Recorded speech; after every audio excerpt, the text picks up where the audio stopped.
Hoje vivemos dias realmente muito preenchidos.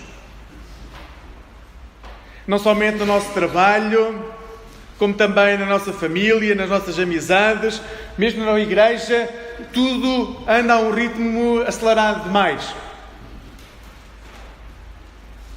É possível ficarmos tão ocupados com as coisas que chegamos inclusivamente a nos esquecer qual é o propósito da nossa vida. Andamos tão acelerados constantemente que muitas vezes passamos ao lado dos valores que um dia achamos que deviam reger a nossa vida.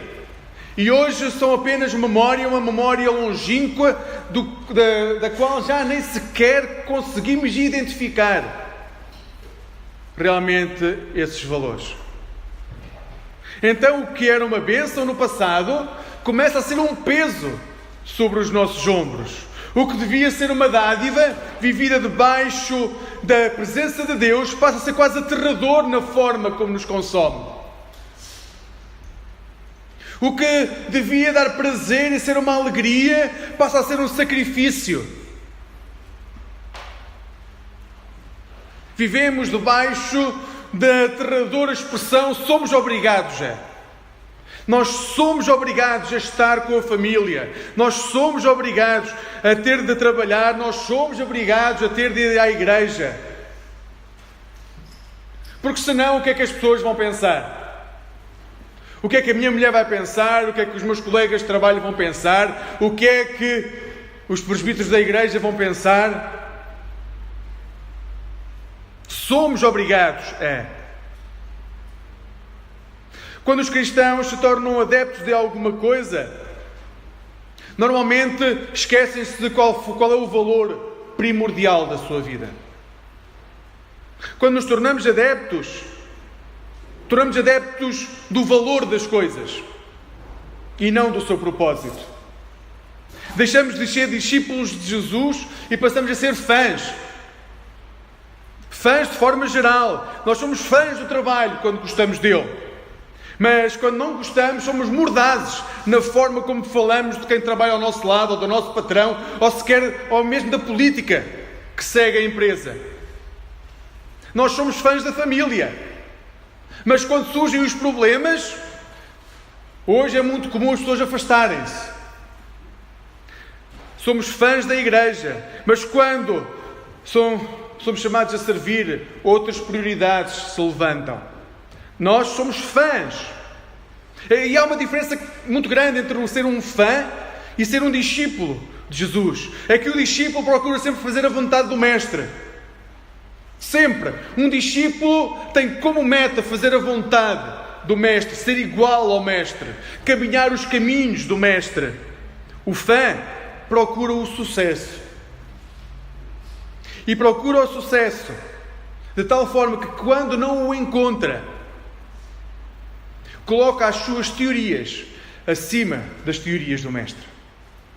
E nós, que somos latinos, acho que todos nós temos algum sangue latino, compreendemos isso perfeitamente quando olhamos para o futebol. Quando olhamos para o futebol fica claro, todos nós somos técnicos de bancada.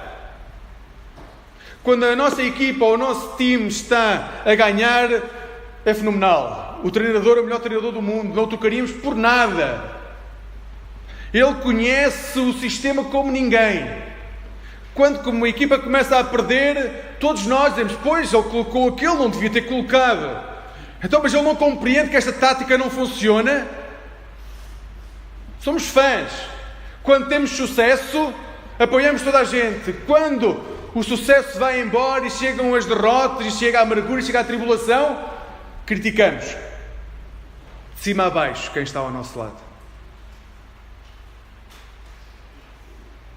Somos fãs e não discípulos. Porque esta postura que temos no futebol também temos em relação à família, também temos em relação ao trabalho e também temos em relação à igreja. Nós somos fãs. Nós gostamos de ter sucesso. E isso é a cultura pós-moderna. Nós gostamos de ter sucesso. Somos fãs e não discípulos de Jesus, comprometidos com a sua palavra. É muito fácil que os cristãos se esqueçam que são pecadores. É muito fácil. É muito fácil que todos nós nos esqueçamos que somos pecadores. Perdoados. Salvos na cruz do Calvário por Cristo. Mas pecadores. Fracos e vulneráveis. Todos nós. Se há algo que nos torna todos iguais nesta sala hoje, é que todos somos fracos e vulneráveis. O pecado deixou-nos dessa forma. E tenho que vos dizer, a igreja não é um resort de luxo para santos. Este espaço, ou qualquer outro espaço que se chame igreja, não é um hotel de luxo para santos. A igreja é um hospital para pecadores.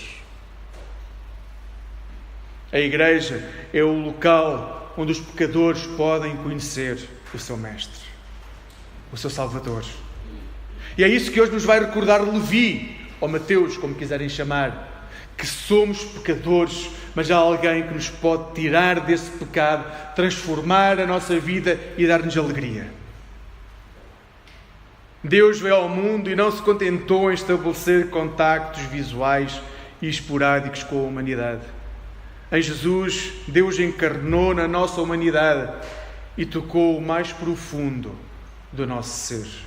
Que hoje Ele possa também tocar a nossa vida. Convido-vos a ler Lucas 5, 27 a 32. É provável que me tenhas enganado a passar a leitura, mas não é Marcos, é mesmo Lucas. É mesmo Lucas, por isso... É possível que eu tenha passado a leitura errada, mas como a Igreja tem esse condão de ser misericordiosa, certamente será. Todos nós iremos abrir as Bíblias, tablets, iPhones, iPads, o que tiverem na mão. Na versão, quem tiver as versões digitais, é a versão BPT, Bíblia para Todos.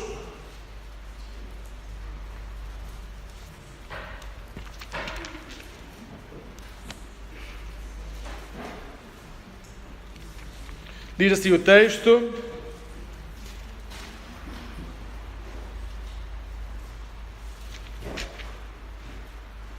mais tarde Jesus saiu e viu um cobrador de impostos, chamado Levi, sentado no posto de cobrança. Segue-me, disse-lhe. Levi deixou tudo, levantou-se e foi com Jesus. Posteriormente, deu em sua casa um grande banquete em honra de Jesus, em que tomaram parte muitos cobradores de impostos e outras pessoas. Os fariseus e os doutores da lei puseram-se então a criticar os discípulos de Jesus e perguntaram-lhes: por que é que comem e bebem com os cobradores de impostos e pecadores? Jesus respondeu-lhes: não são os que têm saúde que precisam de médico, mas sim os doentes. Eu não vim para chamar os justos, mas sim os pecadores para que se arrependam. Vamos orar. Bondoso Deus, amado Pai, é assim que nos aproximamos de Ti nesta hora, certos de que somos pecadores e que precisamos de encontrar Jesus para nos arrepender. Que nos possas chamar e nós te possamos seguir. É em nome de Jesus que oramos.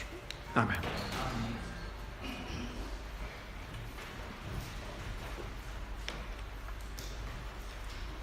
A primeira coisa que quero dizer-vos hoje é que Jesus oferece perdão para a nossa culpa. Jesus oferece perdão para o nosso sentimento de culpa. O homem que hoje encontramos a ter um encontro de terceiro grau com Jesus é Levi, que mais tarde, em outros evangelhos, e inclusivamente no Evangelho de Lucas, vai ser tratado por Mateus. E ele era um cobrador de impostos. Levi, ou Mateus, eu vou intercambiar os nomes ao longo desta manhã, é um cobrador de impostos para o governo de Roma. E os romanos eram extremamente zelosos pela forma como os impostos deviam ser cobrados. Os romanos avaliavam uma determinada região e determinavam qual era o imposto que aquela região devia pagar. Depois vendiam o direito de cobrar esses impostos a quem oferecesse mais. Quem oferecesse mais por esse conjunto de impostos que deviam ser cobrados naquela zona, comprava esse direito. E comprando esse direito, ficaria responsável por cobrar os impostos a todas as pessoas, às mercadorias, ao comércio, a tudo aquilo que era a sua responsabilidade. O que tinham que fazer era, no final do ano, entregar a verba que estava estabelecida a Roma. Quem comprasse esse direito podia cobrar aquilo que Roma exigia como mínimo às pessoas, mas podia cobrar mais, porque tudo aquilo que fosse a mais era o seu lucro pessoal. Tudo o que conseguiria cobrar a mais ficaria para si, era a sua riqueza. E então o cobrador de impostos podia inspecionar todo o género de mercadorias, poderia ver qual é que era a produção das pessoas, podia ver o comércio, tudo aquilo que pudesse ser cobrado, o cobrador de impostos podia ir lá e cobrar a parte que pertencia a Roma e a parte que lhe pertenceria a si. E por isso mesmo, como não era fácil determinar estes valores, eram pessoas que podiam enriquecer facilmente. Todos nós talvez nos lembremos da história de um outro cobrador de impostos que era extremamente rico, que era Zaqueu. O texto hoje não nos diz que Levi fosse rico. Não há indicação que Levi fosse desonesto. Em nenhuma parte nos é dito que quando Levi decidiu seguir Jesus, fez aquilo que fez Zaqueu, que foi restituir àqueles que tinham roubado aquilo que não tinha sido justo. Em nenhum momento nos é dito que Levi o fez. Mas mesmo que um cobrador de impostos fosse honesto, e vamos colocar aqui a hipótese, havia cobradores de impostos honestos naquela altura, mesmo que isso acontecesse, a verdade era que os cobradores de impostos viviam entre a espada e a parede, constantemente. Eles eram considerados autênticos traidores da pátria. Eles não conseguiam ter uma vida normal com os habitantes, os seus compatriotas, porque eram considerados traidores. Vejam ao ponto em que chegavam. Eles não podiam ir a tribunal, dar testemunhos sobre quem quer que fosse, porque não eram considerados honestos.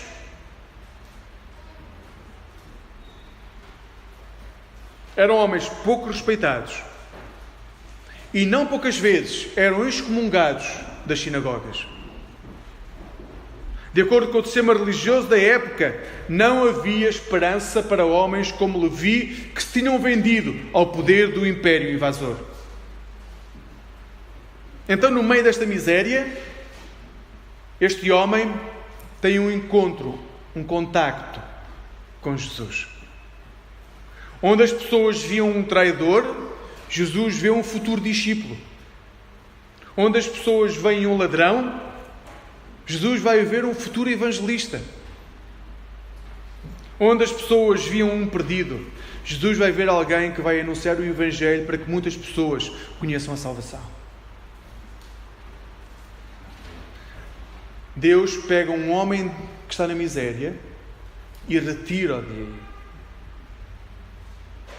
A resposta de Levi ao convite foi imediata. O texto diz-nos que Levi largou tudo e seguiu.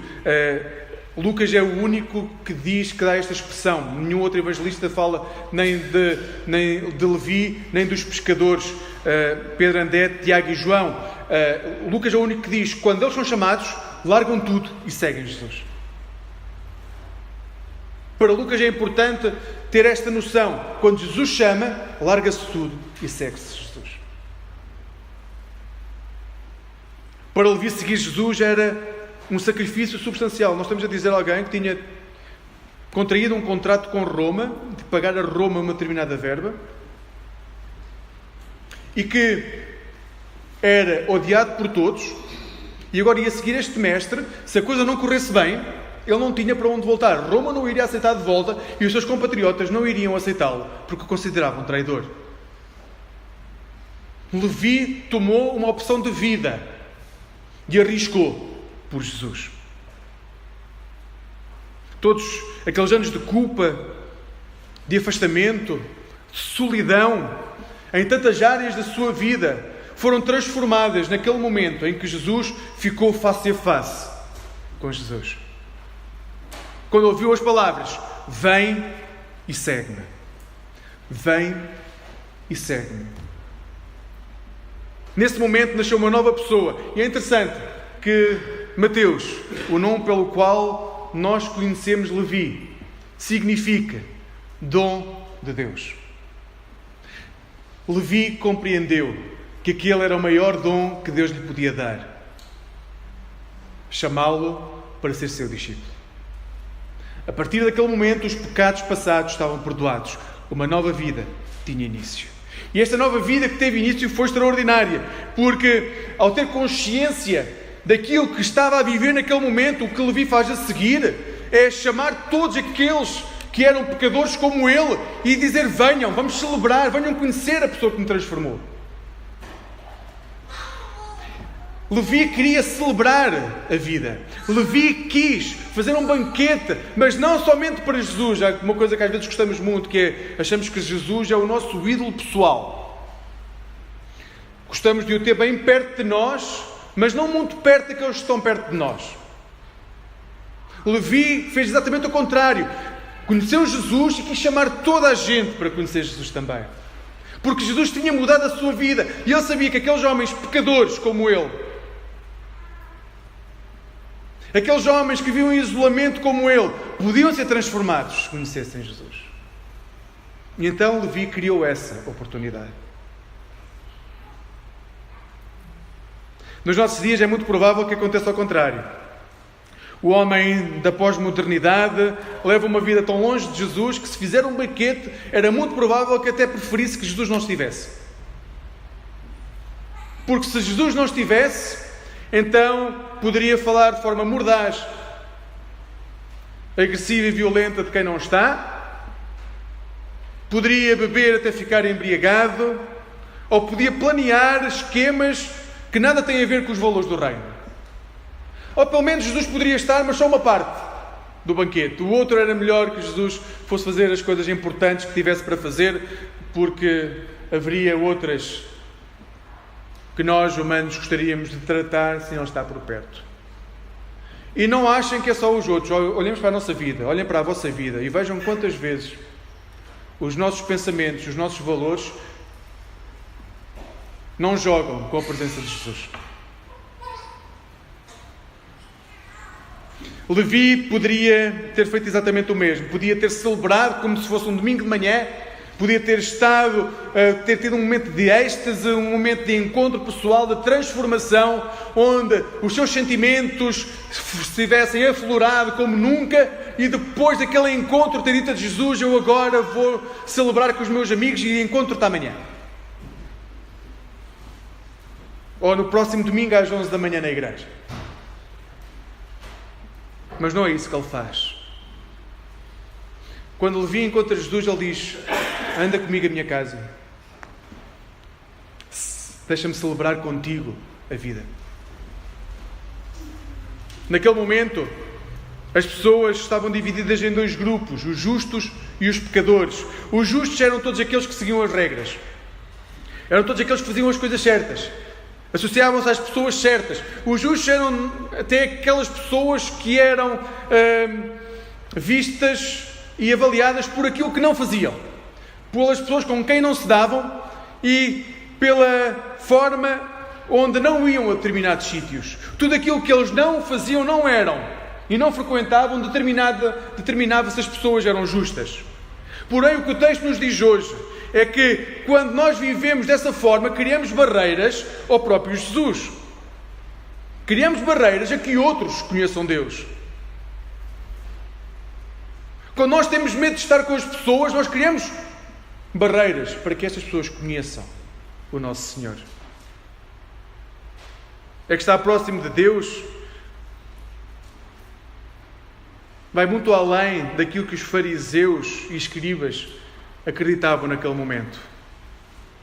Porque se estar próximo de Deus é viver como aqueles fariseus e escribas, é muito compreensível que hoje as pessoas não queiram estar na igreja. Porque ninguém quer ir a uma igreja que tem pessoas que criticam da forma que estes fariseus criticavam, que têm medo como estes fariseus e escribas tinham medo. Ninguém quer pertencer a uma igreja no qual a alegria é substituída pelo sacrifício, simplesmente porque se acha que o sacrifício nos aproxima de Deus. Comer e beber com pecadores, que sacrilégio! Deviam estar a jejuar.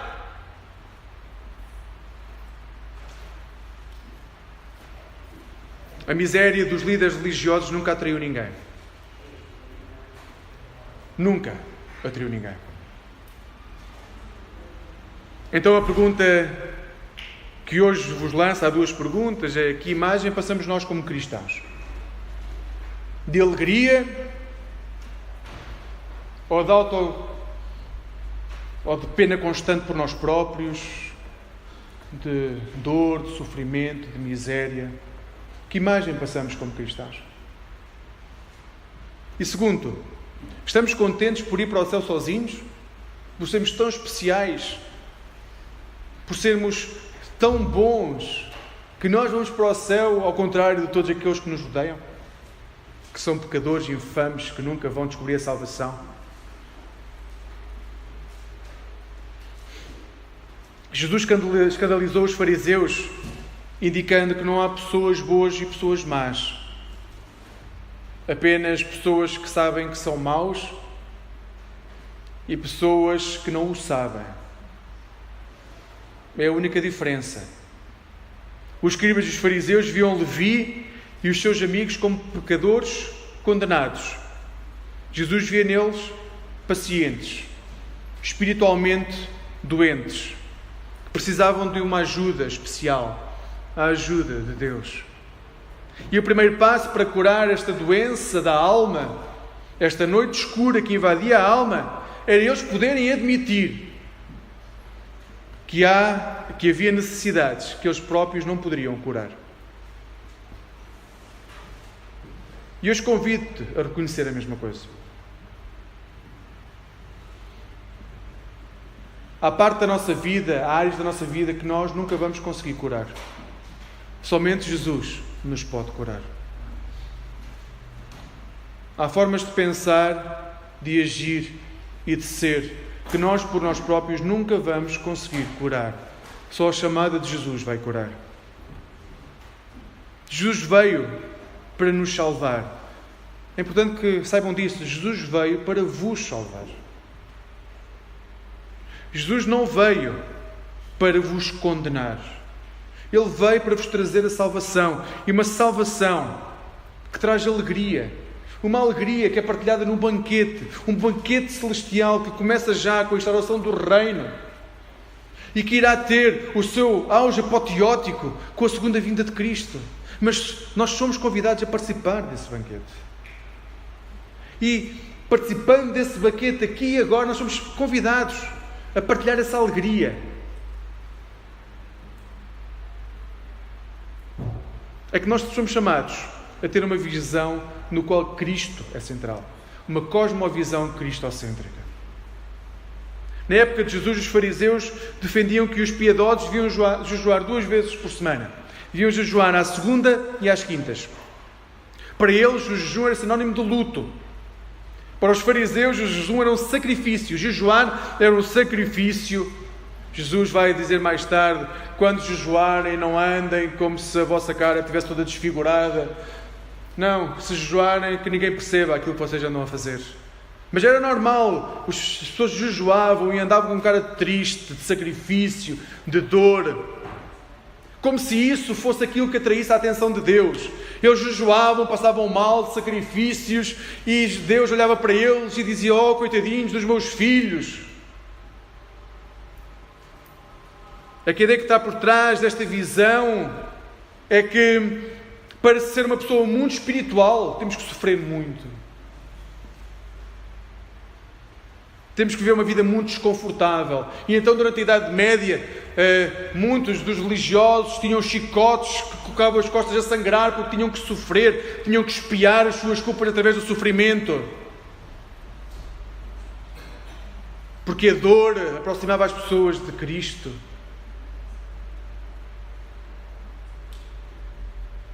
E nós temos que ter muita atenção, porque Jesus não diz que o modo de vida dos publicanos é correto. Em nenhum momento Jesus diz que o modo de vida dos publicanos, do cobrador de impostos, era correto. O que Jesus diz é que, por haver uma necessidade de eles compreenderem qual o verdadeiro significado da vida, Jesus tinha que estar com eles.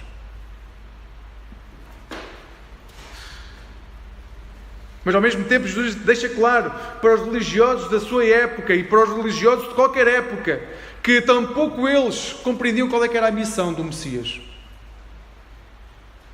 Porque para eles o Messias tinha que fazer exatamente tudo aquilo que eles faziam. Obviamente de forma mais excelente, mas tudo aquilo que eles faziam, o Messias teria de fazer também. O Messias, porém, não vinha para condenar aqueles que não vivessem a lei de forma escrupulosa. Não foi para isso que Jesus veio. Jesus não veio para condenar aqueles que não viviam da forma que a lei dizia que devia ser vivida. Jesus veio para trazer salvação aos perdidos. E ainda hoje nós temos de ter consciência disso. Jesus veio trazer salvação aos perdidos.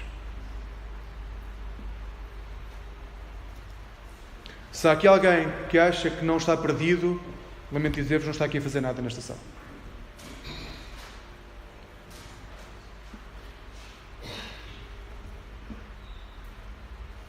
E é muito sério o que eu vos estou a dizer neste momento. Se alguém acha que não está perdido neste momento, não está a fazer nada nesta sala.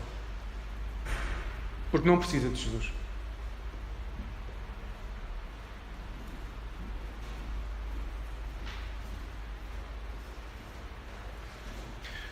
Para que possam compreender o que eu vos estou a dizer, Jesus logo a seguir conta uma parábola. Vamos ler a parábola. Não é logo a seguir, tem nos versículos 36 a 39. É no decorrer da história, continua a descrever aquilo que está a passar e Jesus conta uma parábola. E diz: ninguém corta um bocado de roupa nova para cozer em roupa velha. Se fizer isto, estraga a roupa nova e o remendo não vai ficar bem na roupa velha. E ninguém deita vinho novo em vasilhas velhas, porque o vinho rebenta-as, e perdendo-se deste modo o vinho e as vasilhas. Portanto, o vinho novo deve ser metido em vasilhas novas. E ninguém deseja beber vinho novo depois de ter bebido vinho velho, pois acha que o velho é melhor. Ouça, o que Jesus está a dizer de forma muito clara aos religiosos de todas as épocas é que Ele não veio para ser um remendo velho. Ele veio para ser algo novo, Ele é um remendo novo. O problema é que muitos cristãos vivem a sua fé dentro da cosmovisão pós-moderna que afirma que nós, seres humanos, temos a capacidade de desejar, de desenhar, de percorrer o caminho que nós achamos que é melhor. O nosso sucesso depende do caminho que nós traçamos. Nós somos capazes de construir a nossa felicidade. E muitas vezes ensinamos isto, os cristãos, aos nossos filhos. Nós temos capacidade de construir a nossa felicidade. Se estudares muito, vais ser uma grande pessoa. Quantas pessoas atrozes não estão em lugares de poder?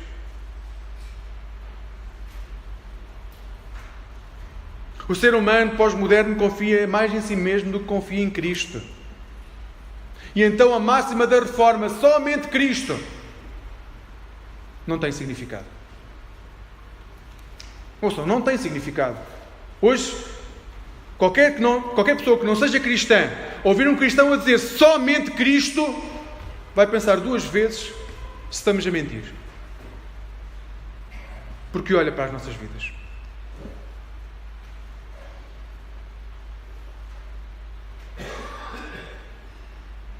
E ouçam, somente Cristo não tem lugar na nossa vida não porque nós não o desejemos. Não tem lugar na nossa vida porque nós deixamos de ver o mundo através da lente que é Cristo, através da Bíblia. E começamos a ver o mundo da forma como a nossa sociedade quer que nós vejamos o mundo. Não é por não querermos, é por não sabermos como.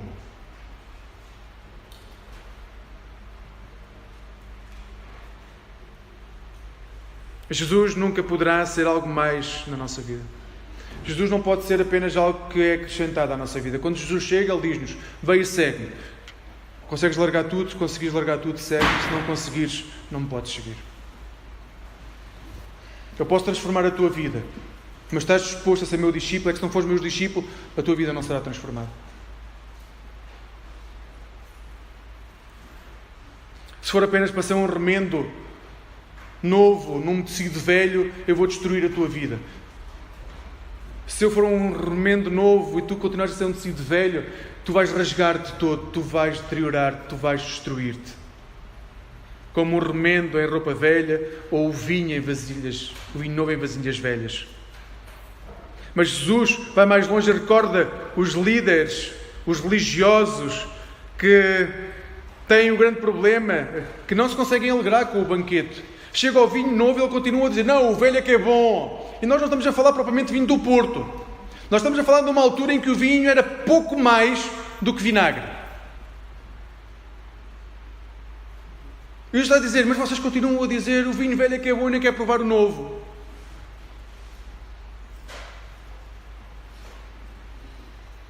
E Jesus é o vinho novo que é dado à humanidade. Os religiosos estão sempre tão presos ao conforto do passado que, independentemente do que vier, sempre consideram que o passado é melhor. Sempre. Naquele tempo, aqueles religiosos tinham esquecido qual é que era a missão. E hoje, regularmente, as igrejas também se esquecem qual é que é a sua missão principal. E a missão principal é estar no meio dos pecadores a dizer-lhes o quanto Deus os ama. A nossa missão principal como crentes é estar no meio daqueles que não conhecem Jesus a dizer o quanto Deus os ama. Não há nenhum conforto que nós possamos ter que nos possa afastar dessa missão. Não há nenhum conforto que nós possamos ter conquistado a nível pessoal que nos possa ter afastado desta missão, que é a missão de Deus. E hoje, como igreja, como naquele tempo, a cosmovisão que nós temos de ter como filhos e filhas de Deus é aquela que nos é dada por Mateus 28, 19 e 20. Portanto, vão e façam com que todos os povos se tornem meus discípulos. Batizem-nos em nome do Pai, do Filho e do Espírito Santo, ensinando-os a obedecer a tudo quanto eu vos tenho mandado. E saibam que eu estarei convosco até ao fim dos tempos. Esta é a única cosmovisão que nós podemos ter como cristãos. Começámos esta mensagem por dizer que a igreja não é um resort para santos, mas um hospital para pecadores que precisam de Jesus. O chamado de Jesus a Levi recorda-nos isso. Podíamos terminar e acrescentar que cada um de nós, ao encontrar Jesus pessoalmente num encontro imediato de terceiro grau, tem de compreender qual é que é o verdadeiro sentido do discipulado. Qual é que é o verdadeiro cristianismo? É que às vezes sabemos que cristianismo é uma religião, e o cristianismo não é uma religião. O cristianismo é uma cosmovisão. O cristianismo é uma forma de viver. O cristianismo é uma forma de ver a vida. Não é um sistema de regras. O cristianismo é uma forma de viver. O cristianismo é uma forma de ver tudo o que nos rodeia. E quando passamos a viver segundo esta lente de Jesus, compreendemos três coisas. E vamos terminar com estas três coisas. Primeiro, não há nada do nosso passado, não há nada. Ouçam, nós vivemos anos e anos presos ao passado. Não há nada do nosso passado que nos impeça de viver um futuro glorioso com Cristo. E têm de sentir isto, porque isto é essencial. Não há nada do vosso passado, não há nada que tenham feito, não há nada que tenham dito, não há nada que tenham vivido, não há nada que tenham percorrido que vos possa afastar de um futuro glorioso com Jesus. Segundo, não é possível viver com Cristo e não querer que todos aqueles que nos rodeiam o conheçam. Não é possível conhecer Jesus e não querer que todos aqueles que estão à nossa volta o conheçam também. Não há forma. Se não queremos, ou se não temos essa vontade de que quem está à nossa volta conheça Jesus, nós temos de voltar aos pés de Jesus. E terceiro, nós compreendemos que a nossa salvação não depende do conforto que alguma vez possamos conquistar, mas depende da nossa obediência. Vem e segue-me. A nossa salvação não depende nunca da forma como vamos viver, das circunstâncias. A nossa salvação depende da nossa obediência à chamada de Jesus. Se algum de vós hoje não é discípulo de Jesus, não deixem que os cristãos que não são felizes vos convençam que em Cristo não há alegria. Nós partimos sempre do princípio que quando estamos numa igreja são todos cristãos, mas pode não ser bem verdade. Por isso, se alguém nesta sala ainda não se comprometeu com Jesus, não deixa que os cristãos que não vivem a alegria do encontro com Jesus vos transmitam isso. Porque o encontro com Jesus é um banquete, é uma festa, é uma alegria tremenda. Na realidade, a única alegria duradoura que nós podemos encontrar alguma vez na nossa vida é um encontro imediato com Jesus. Esta é a única certeza que vos posso dizer. Quando encontramos Jesus, as circunstâncias nunca nos vão moldar. É a alegria desse encontro que nos vai moldar. A Deus seja dada a honra e a glória, agora e para sempre. Amém.